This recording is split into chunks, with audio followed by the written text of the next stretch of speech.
I was only 12 at the time. I was playing in the scrapyard with some of my best buddies. My father was good at all different kinds of things, but flourished on vehicles and motorised machines of any type. He was always hauling in a new broken down truck or an old busted up washing machine, and had no problem with letting my buddies and me play in the scrap piles that lay in the backyard. We were out one day just messing around, shooting John's new BB gun, which he had just been given for his 13th birthday. We were all eager for our turn to shoot the beautiful Red Ryder, so we scrounged up some old cans from a bin my dad kept in the basement and started plinking away. A few hours later it was starting to get dark, so we decided it was time to wrap up and meet again tomorrow. Dan, who was the smallest and most insecure one in the group, was having his turn with the gun and shot one last BB at the can. The BB flew right into the can, ricocheted to the left and hit the front right window of an old F-150 that my dad had bought in last week. The window shattered. Dan could hardly comprehend what he'd just done. He stood there in shock, just staring at the window.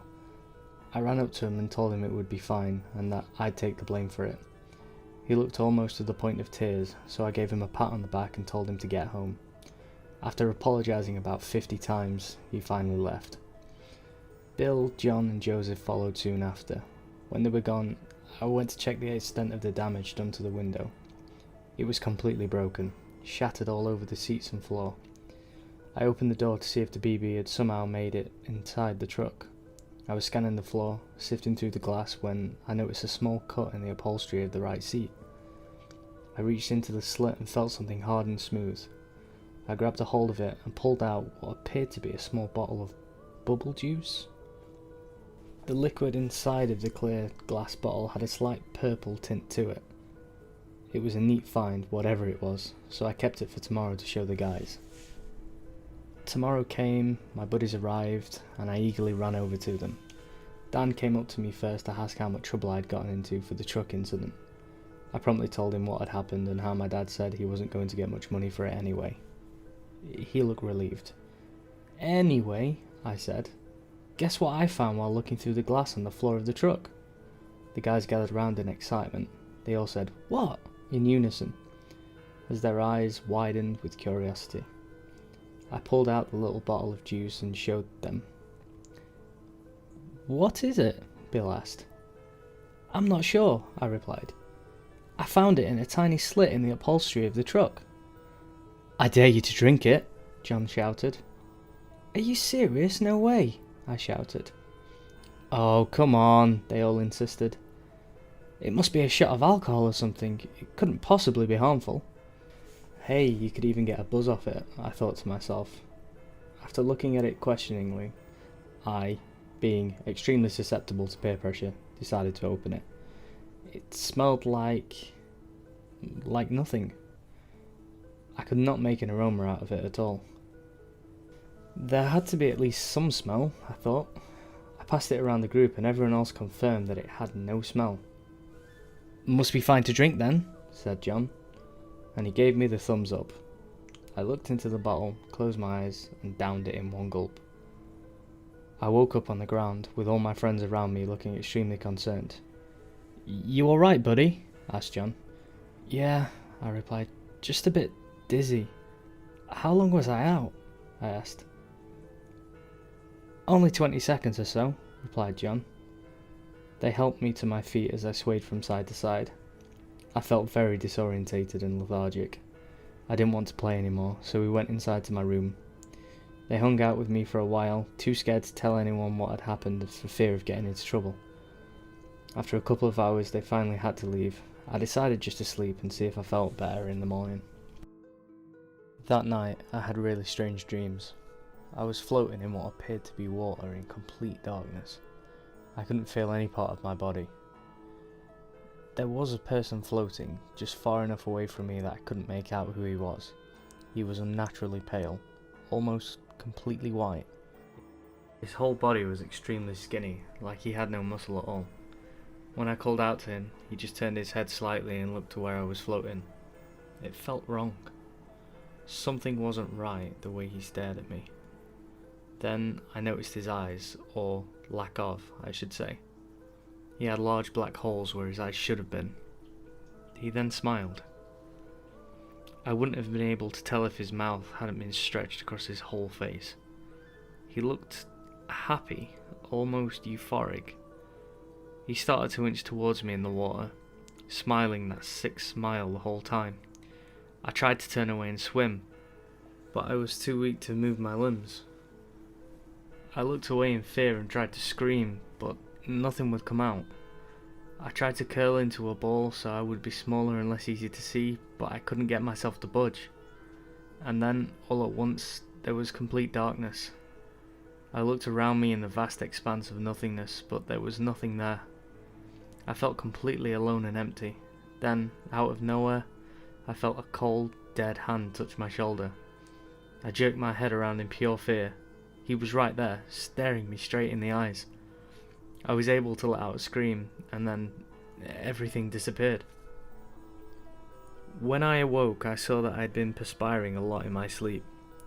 I didn't think it was possible to sweat this much in one night. There was literally standing water on my sheets. This was really starting to freak me out, so I ran to the bathroom to wash my face with cold water. I got to the bathroom and started splashing my face. The cold water felt so good on my dry skin. I kept splashing my face over and over again for almost 20 minutes before I could make myself stop. It just felt so good. All I could think of for the rest of the day was getting into water, splashing my face again, or getting into any wet environment I could find. I ended up just filling the tub with cold water and sitting in it for hours. It seemed to be the only relief I could get. Then, the cough started. At first it was just a small cough that one would use to clear out a mildly congested throat, but soon turned into an awful hacking. I kept coughing until I started to cough up blood. I looked into the bath water and noticed the dark red drops dissipating. I stood up in shock, ready to cry. I ran outside completely naked, instantly feeling the need to get to water again. I ran to the lake that was located on the edge of our property and threw myself into it. It felt amazing. I was happy. Happier than I could ever imagine feeling in my life. I just floated peacefully on my back for a while until the coughing started up again. I came to the edge and started hacking and sputtering blood all over the ground. There was so much blood. Too much blood. I should be dead already, I thought. I started to feel like I was going to throw up. Then something came out of my mouth with one of the coughs. It was pink and fleshy. I took a closer look at it and realised it was one of my tonsils. I fell back in horror as I began coughing harder.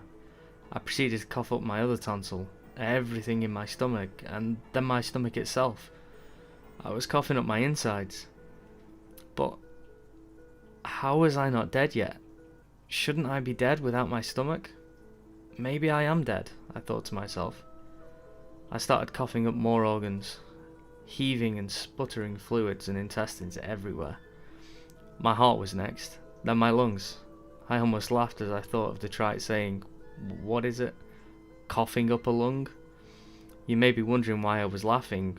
Well, it didn't hurt.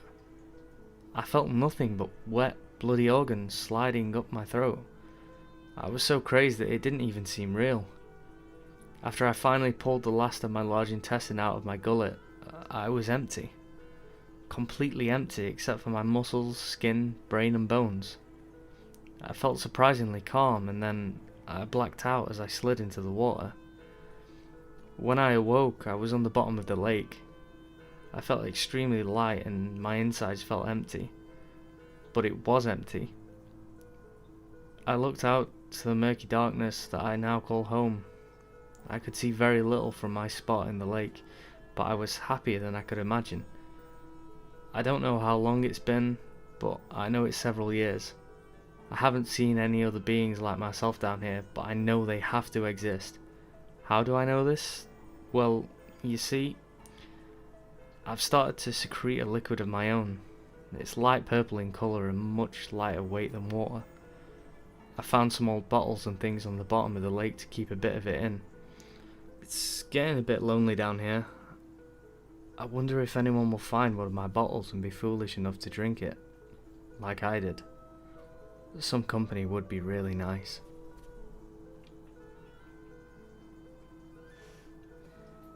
Hey guys, and thank you for listening to the 4th installment of my CreepyPasta series, CreepyPasta. Thank you for all the feedback that I've received so far, and don't hesitate to comment any feedback that you can think of in the comments down below, and anything that you'd like me to read. Take care.